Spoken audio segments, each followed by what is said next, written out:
Alright, this is the assembly guide for the rolling covered battering ram. First we're going to take a dull instrument and we're going to pop out any of the remaining pieces that are just hanging on. The kits are completely laser cut through, so you can look on the back side that doesn't have like any etching detail and you can see the edges of the cuts. Just going to pop them out and organize all the parts into different sections. You can see there's double sides for the wheels, the supports, the covered area, and then the battering ram itself. Just go ahead and organize them as shown here in the overhead view, and you can slowly get rid of all the scrap negative pieces. I like to get all the parts facing up. Use Loctite super glue for MDF. It holds pretty well. You can get it at Home Depot or any kind of craft stores. First we're going to do the assembly for the wheels. They're double-sided. I like to try to line up the cross braces so that they look like they're on the same side or the same point on the wheel. Can't see it at the same time, but it makes me feel good. So go ahead and finish up all of those real quick. Just make sure your edge is nice and lined up. If you're going to dry brush that metal rim, you want it to be nice and smooth. Next we're going to go ahead and assemble the ram. We're going to start with a piece that's blank on both sides. That's the center.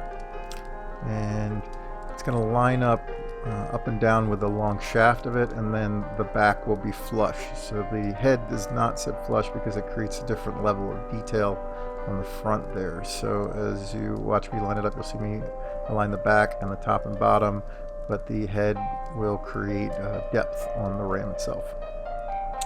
And it's the same piece basically on each side, so it's detailed both sides as you build it up from the center core. So now we'll flip it over and we will put on the other side. Make sure you glue onto the piece you're attaching so that you don't put glue on the other side where there's a hole, like in the eye or behind the horn itself.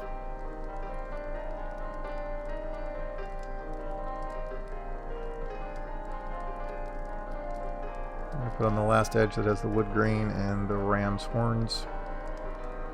It's actually based on a design of a real battering ram I found in a museum's webpage for the actual ram head itself. It's massive and made out of brass.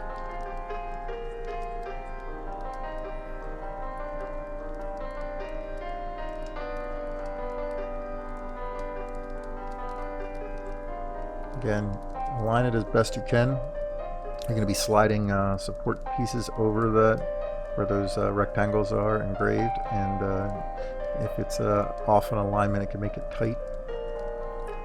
Worst case scenario, you can sand it if you have trouble sliding the pieces. So next we do the collar. First we start with the smooth circle. Checking the fitment here, make sure that my alignment was good on assembly of the ram shaft. So now we're going to go ahead and slide them in so it's a smooth curve, and then the beveled curve.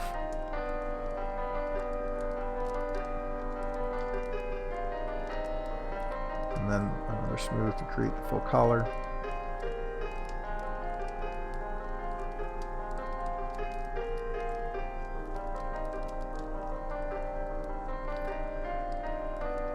We have a cap. Now one of the back pieces of the squares that you might have popped out, I saved for the back. You can leave it ridgy from the layers, or you can put the cap piece on. I like to make it look smooth on the back. Do you want to paint, a wood timber or tree rings or something on it instead, or you can leave it with the ridges. I'm not going to put the last trim piece on though, because you have to slide the supports in first. Oh, missed a piece. Alright, so we're going to have the wood grain on the front section facing towards the battering ram head, and then I usually put the middle one facing the front and then the back one facing out so that you can see the wood grain. Just show what I mean by that, where the front will face towards the head, the middle will face towards the front, and then the back piece will face out the back. So the wood grain is always facing out. Loosely align them where they will sit on the ram.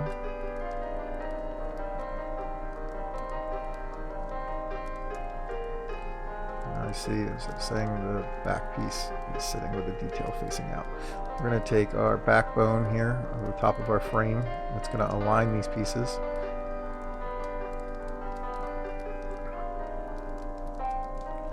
Put some glue on that spine.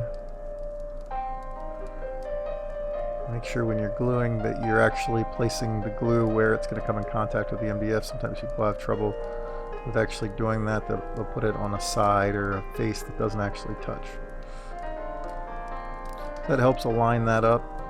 Once that sets up, it'll make it easier for you to actually glue the support pieces to the ram shaft body.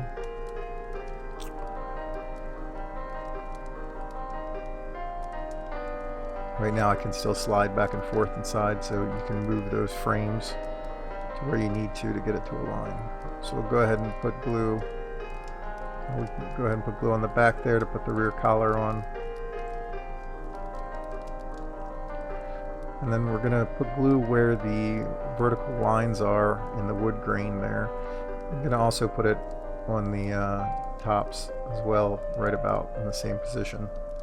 I like to do all three sides where there's contact if you want to get crazy, and put it on the bottom as well.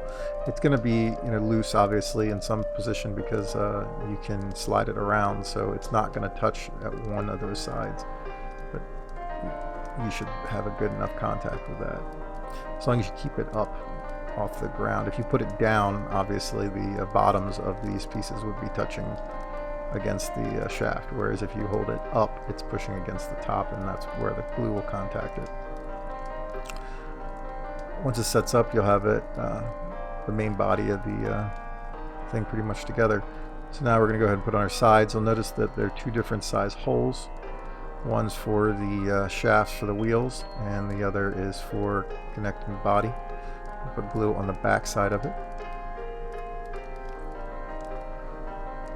Slide the shafts for the axles for the wheels through.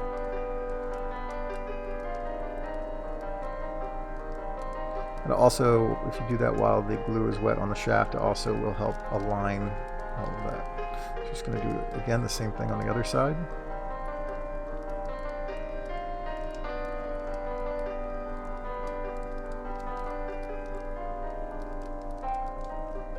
And now we've got it together.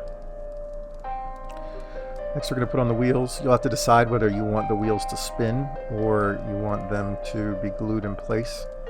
So if you want them to spin, it takes a couple more seconds. So once you put the wheel on and you glue the hub on, just keep spinning it a little bit to make sure that the glue doesn't set up on it. And you go ahead and do that for the rest of the wheels. You want the wheels to roll. Remember to just keep cracking that glue loose for a couple of seconds as you put the hubs on. I like to put the hubs on all the way instead of making them flush so they have another piece of detail sticking out. Alright, and now we're going to put on the covered sections. But notice that one side of the covered section is actually flat, and the other side does have some bits sticking up, some details sticking up or down. So the side that is actually a flat edge, you're going to want to go towards the side walls, down towards the wheels. Just double check the fitment and that you like it and you're happy with it before you go ahead and glue the roof on. I went and covered the entire edge because you don't know exactly where it's going to hit. If there's any kind of warp or you didn't assemble it perfectly square, it could be slightly off. So just align it with the low side walls where the wheel is, and then you do the same on the other side. And that is your rolling covered battering ram.